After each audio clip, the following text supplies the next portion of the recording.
que empezar por decir es que yo soy un seguidor bastante acérrimo del Fútbol Club Barcelona. Irracional por completo. Bueno, bien, eso ya es otra cuestión que vamos a discutir a pesar de lo cual, usted me va a contar la cual, verdad del franquismo y el fútbol. Eso es. Voy a intentar contar brevemente la realidad de esto. Realmente, a Franco le gustaba el fútbol, incluso jugaba a las quinielas y ganó en alguna ocasión, alguna quiniela y tal.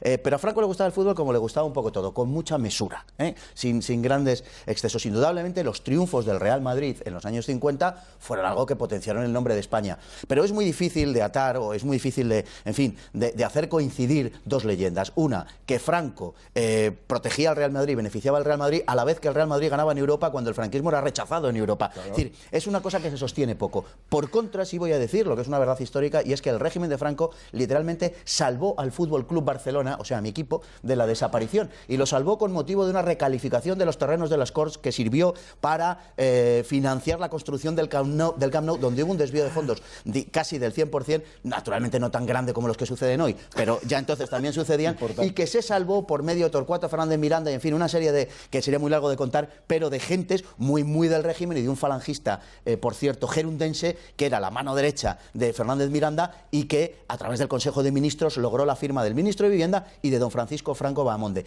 El Barcelona se salvó de la desaparición por esta razón, hasta tal punto que el Fútbol Club Barcelona es el único club de España que le otorgó a Franco, sin coacciones de ningún tipo, se diga lo que se quiera, 2 medallas de oro a don Francisco Franco Bahamonde.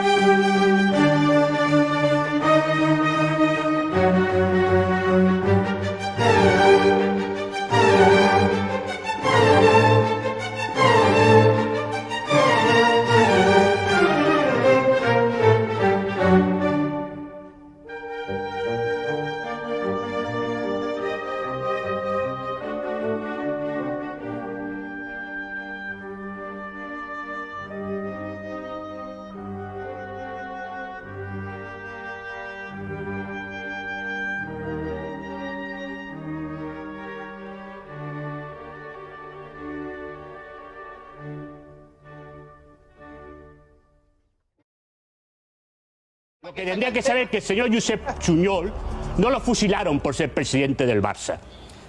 Lo fusilaron porque era diputado de Esquerra Republicana de Cataluña. Y este señor se fue a la Sierra de Madrid a apoyar a las tropas republicanas y se fue a la línea del frente y se equivocó.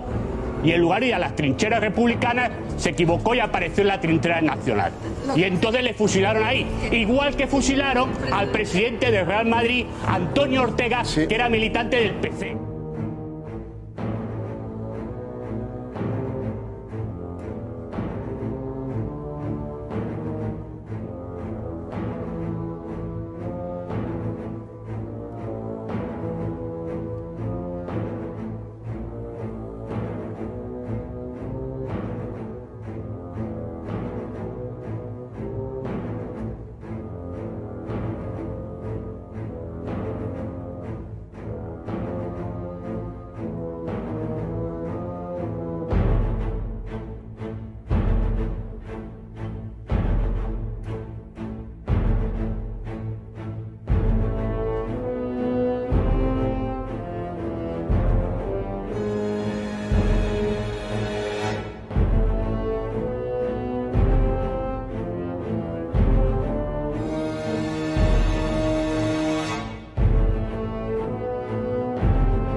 ¿Te cabrea cuando algunos, de manera espúrea, digamos, intentan relacionar Franco, el franquismo, con el Real Madrid? Mucho. ¿Eso te cabrea mucho?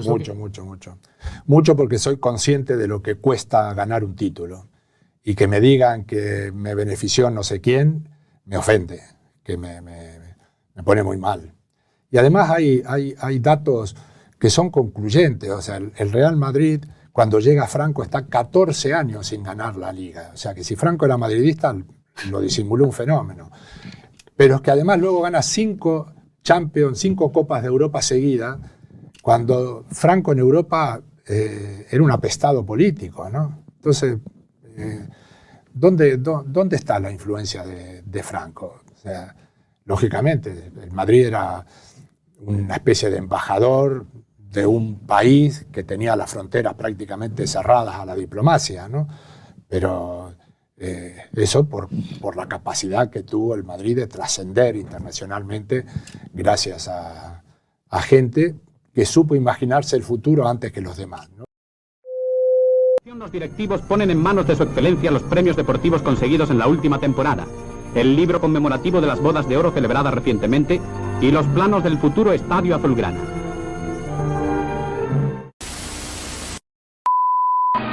Durante el descanso, la agrupación de futbolistas veteranos del Barcelona cumplimentó al caudillo ofreciéndole la insignia de oro y brillantes de la entidad. El mago Sami, Zamora, Planas, Parra, Ramallés, Dauder y Quincoces conversaron con su excelencia y... Madrid estuvo a punto de ser disuelto por Franco. Estuvo a punto de ser disuelto por Franco porque había quitado el Real durante la República y había tenido unas conexiones con partidos progresistas y de izquierdas durante la República. Hubo que nombrar a un general, el general Meléndez, presidente, para salvar al Real Madrid de la disolución. Una vez más, es que el Barcelona tiene una buena política de imagen y se inventa las historias muy bien inventadas. En 1939, el Real Madrid se encuentra en una situación crítica. El dinero de la entidad se ha gastado en donativos de guerra para la República. La sede social ha desaparecido en un bombardeo. Sus trofeos han sido robados y las gradas del viejo Chamartín se han deshecho para obtener madera. De aquella plantilla solo quedan 5 jugadores. El resto se han exiliado o han sido detenidos por los vencedores. Para sorpresa de todos, el Real Madrid arranca en Liga. Pero la alegría del fútbol ha desaparecido. El favor del nuevo gobierno es para el Atlético de Aviación, futuro Atlético de Madrid, cuya junta directiva ha sido tomada por militares. Cuando oigo que el Madrid ha sido el equipo del régimen, me dan ganas de cagarme en el padre de quien lo dice. El equipo del régimen fue siempre el Atlético de Aviación. Cuando acabó la guerra, nos metieron en la cárcel a medio equipo y los directivos de los rojiblancos eran todos coroneles. El Madrid se enfrenta a su desaparición y se arrastra por la mitad de la tabla arriesgando el descenso.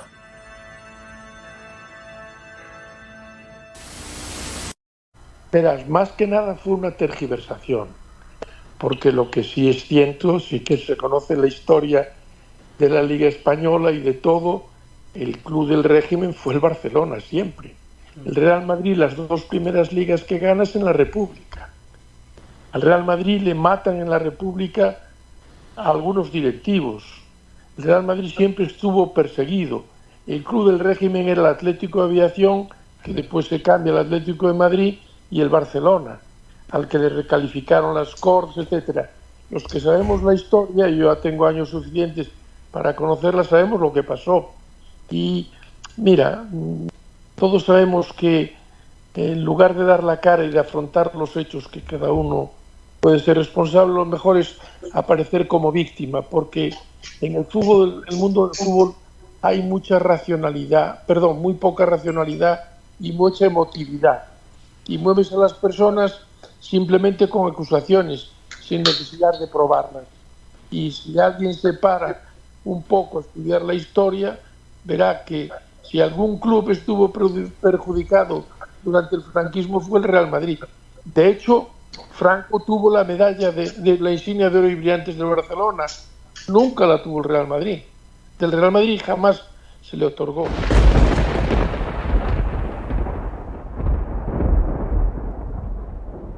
A mí me hace mucha gracia, simplemente lo tomo como un chiste. Una broma para la Fundación Francisco Franco. Así consideran la retirada de conmemoraciones al caudillo por parte del Barça. Simplemente se retratan como eso, como unos cobardes. Es decir, ¿por qué no lo hicieron en vida de Franco? Aunque en Barcelona lo consideran una medida necesaria. Y ahora, después de 40 años, retirar las condecoraciones al dictador era una cosa imprescindible y totalmente necesaria. Medallas y placas honoríficas que recuerdan en la Fundación juegan en contra de esta decisión. Lo malo que tiene el Barcelona es que las hemerotecas existen y entonces se ve a toda la directiva del Barcelona doblando el espinazo ante Franco, no una, sino unas cuantas veces. No podíamos mantener el club manchado de esta forma. Se han olvidado que el Barcelona estuvo en quiebra absoluta. Fue Franco quien salvó al Barcelona.